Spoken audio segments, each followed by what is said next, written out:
India is in trouble. Trump just declared an economic war. Not on China but on India. A nation of 1.5 billion people now caught in the crossfire of American geopolitics. But what if this conflict does more than just impact India's economy? What if it changes the entire global order? In this video, we break down how the growing tension between the US and India could collapse decades of alliances, redraw global trade routes, and even push India closer to China and Russia. Before we dive deep, make sure to like, subscribe, and drop a comment below. Your support helps us keep delivering real, unfiltered geopolitical analysis that mainstream media won't touch. Let's step back. On this channel, we don't just talk about countries, we decode global power shifts. China, India, America, Japan. Our goal is to connect the dots in the global chessboard. Every video is a piece of a larger puzzle, and today, that puzzle takes us to the heart of a rising storm between two major powers, the US and India. Under President Biden, India was seen as a strategic counterweight to China. American corporations, spooked by China's political risks, started shifting manufacturing to India and Southeast Asia. Apple moved billions in investments. Washington rolled out incentives to court New Delhi, not just economically but militarily. The strategy? Surround China. Turn India into a trusted ally. But now, Trump is back, and he just torched that plan. Last week, Trump shocked the world by threatening punitive tariffs on Indian goods, 25%, with an additional 25% if India doesn't back down from buying Russian oil. This isn't just trade tension, this is economic warfare. India and the US had been quietly negotiating for months on tariffs, import quotas, and fair trade practices. Suddenly, Trump throws a grenade into the talks. He's accusing India of fueling the war in Ukraine by buying Russian oil and indirectly funding Russia's military. He's not entirely wrong. India buys cheap Russian oil, refines it, and then sells it to other countries, including Europe. India profits massively, so does Russia. Europe, ironically, ends up buying that same Russian oil through India. As Trump sees it, India is no different than China. Both are helping Russia by putting profit above principle. Here's the kicker.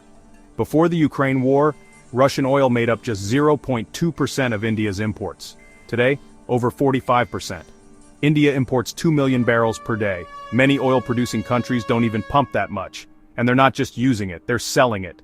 India refines Russian crude into diesel, petrol, and exports it, often at a hefty profit. Their Jamnagar refinery, one of the world's largest, has seen its stock value jump 30% since the war began. Even as Trump threatens sanctions, Russian tankers continue to unload at Indian ports. This trade is now too big to stop. And if Trump enforces a 50% tariff, Indian firms exporting to the US could collapse overnight. So now India faces a brutal choice: stay aligned with the West and lose billions in oil and trade with Russia, or deepen ties with Russia and risk isolation from the US market. Neither is easy. America is India's #1 export market. In 2024, India sold $87 billion worth of goods to the US, including pharmaceuticals, auto parts, and electronics. But here's the twist: many of these Indian exports are from US-owned companies operating inside India, especially in the pharma sector. So if Trump imposes extreme tariffs, he's not just hurting Indian exporters, he's hurting American businesses too. And the worst part? Investors hate uncertainty. Trump's unpredictability is toxic for global trade. Already firms like Toyota, Tesla, and Ford reported billions in losses from Trump's tariffs in his first term. 2025 may become a lost year for global manufacturing, but here's where it gets even more dangerous. Push India too far, and it may pivot to China and Russia. Imagine that. India, China, Russia, Brazil, and South Africa, all BRICS members, joining hands more tightly, not out of love, but out of mutual exclusion by the West. Right now, BRICS is fragmented. No formal structure, no central leadership. But Trump's economic aggression could be the glue that binds them together. If India and China patch up their differences driven by US hostility, they could create a superbloc representing half the world's population. Isolating countries that big isn't power. It's suicide.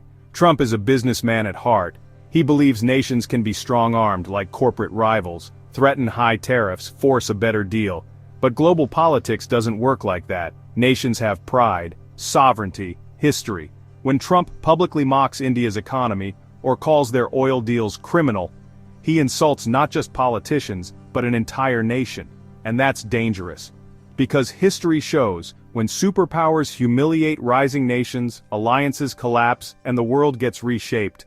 Ironically, America may be the one at risk. By isolating India, the US could lose access to vital medicine and technology supply chains, push India into China's arms, trigger a BRICS currency challenge to the US dollar, and if US consumers face higher prices on everything from coffee from Brazil to generic drugs from India to toys from China, Trump's trade war could become an internal economic crisis.